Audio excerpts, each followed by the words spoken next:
What is up, everybody? It is I, the saltiest Gaijin, coming back to you here for the Sunday Snapshot on here this not quite as hot Sunday, May 15th, and we've got quite the week ahead to review.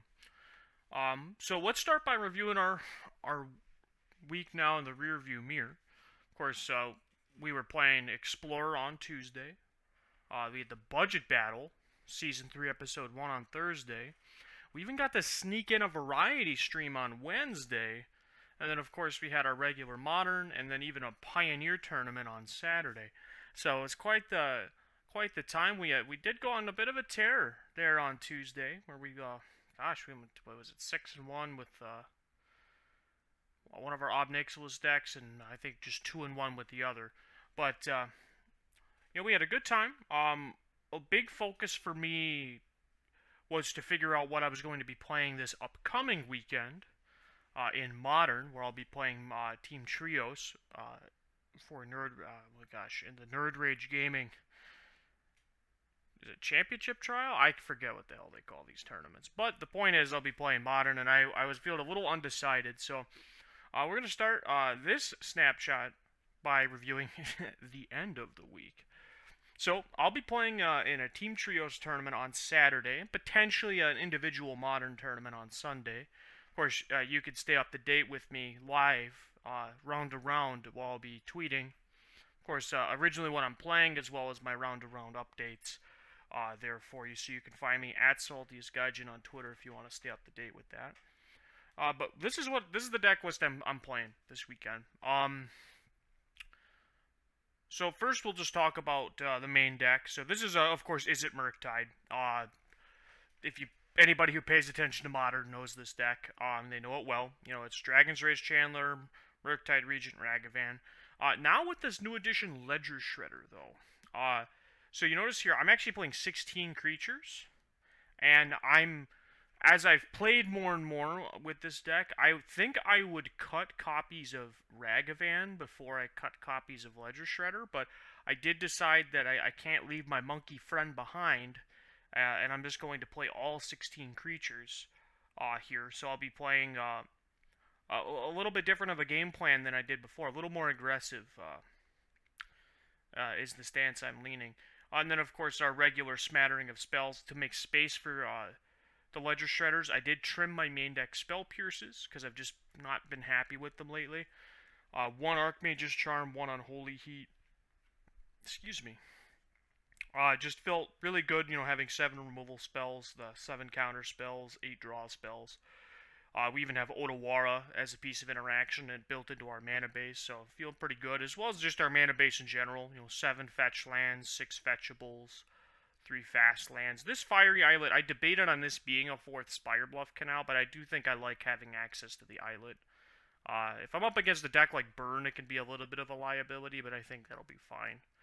The biggest piece of the deck that I was super unsure about is my sideboard. So, things I know for sure I'm going to be playing: Relic of Progenitus, Fury, Engineered Explosives, Dress Down, and Mystical Dispute. I feel like having Spell Pierce in the mirror match, as well against other Blue Light Control and other decks where I just would cheap counter spells against. It feels like I'm gonna really want a card like Spell Pierce. And then the Magus / Blood Moon. I'm not sure if this should just be 2 Maguses. Part of me feels like it should be, but I definitely like having access to a mix of both. But ultimately, I do feel like maybe by the time Saturday comes around, I'm going to play just 2 Magus of the Moons, or maybe even a Magus and an Alpine Moon in that spot instead. Something a little cheaper. And then lastly, you'll notice another new card, Unlicensed Tourist. Just another card I've been really impressed by, just in general. So I'm really happy to really be jamming on Licensed Tourist. I've played with it now a little bit. It's both good in the mirror match. It's good against Living End in conjunction with the relics and the counter spells, just being able to build this thing that takes other Delirium decks off of Delirium, takes away Delve Fodder, takes away creatures to bring back, and Reanimator / Living End. It's just overall it's been a really, really, really impressive card. And then once you get to a certain point in the game, you just start crewing it and attacking with it because you maybe have like a relic already held up. So it's a very strong addition to the deck. So I'll be playing this for sure on Saturday. I might on Sunday. I think they might already be sold out. And I didn't pre-register for the Sunday event, but we'll be playing a lot of Modern come this next weekend. So as far as what we'll be playing the rest of the week, so we'll be doing the budget battle on Thursday, which is probably, besides this upcoming weekend at the NRG, my what I'm looking forward to the most, I would say. Like, I've been putting a lot of thought into what I'm going to be playing in this turn, in these week to week battles. So if I pull it up here, I've got 4. Oh, I suppose this deck can actually just be deleted now. We each had 1 Oda decks, but I did come out victorious in episode 1. I've got a couple of decks here. I've got some on my Moxfield account that I just sort of threw together, actually while I was at work.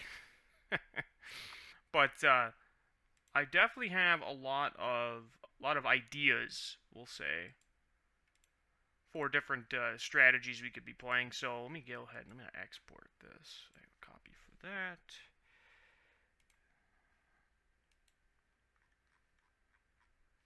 Oh, interesting. There's cards in here I don't have. So this was one deck idea that I had, which was to play... Oh, Rattle Chains, sure.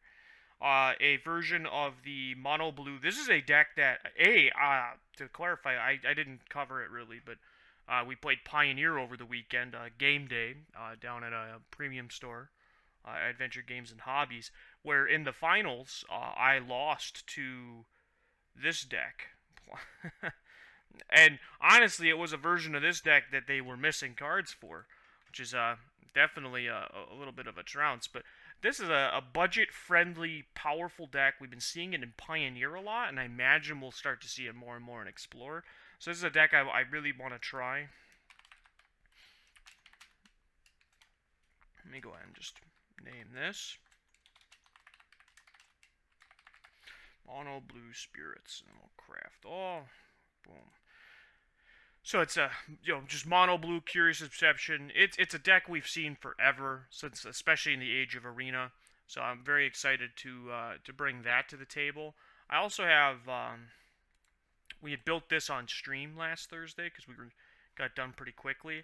This is a little more out there, but this is a a Demonic Pact Harmless Offering deck. I'm kind of interested in trying this out, if I'm being honest. Seeing if I can't cheese people by having a Demonic Pact. So the way this works, for those who maybe have never seen this combo before, is that Demonic Pact says at the beginning of your upkeep, you choose one that hasn't been chosen, and that tracker doesn't reset if I Harmless Offering this to my opponent. So if I'm at a point, say, where I've hit the top 3 modes, so the only one that would be left for my next upkeep is to lose the game, I can Harmless Offering this to my opponent, pass it to them. Game is over immediately in their upkeep because they can only choose you lose the game. So beyond that, we had an interesting idea in the. So the other way you play with this card is you need to have a way to get rid of it before you lose the game. In the say the case you don't have the Harmless Offering. So Fatal Grudge steps up to the plate here as a new and interesting uncommon that we're not entirely sure if it's any good or not, but we can. Use it to sacrifice Demonic Pact to at very least draw a card. And if our opponent has an enchantment, then it does just be able to also take a card away from our opponent. So definitely a very interesting combination and something we'll be interested in to try. The rest of this is pretty straightforward affairs as far as like a black mid-range deck goes. Even the sideboard is all fairly transparent. So this, I'm thinking that these will be the 2 decks that I bring to the table today, rather this upcoming week. And then on our Tuesday stream, we'll be playing just some more regular Explorer like we do. And I'm going to be playing with Mardu Greasefang a bit. This is a very good deck, poised to be one of the better decks. This is a fairly stock list from Channel Fireball. I did change the sideboard up after having played with it a little bit. But we're going to try that out, as well as we're going to, I think, continue to play a bit with the Obnixilis and Rakdos Sacrifice list. So I actually played a version of this on Saturday, and if I, matter of fact, I'll even change it to match what I played for y'all. I cut that. Oh, those are over here.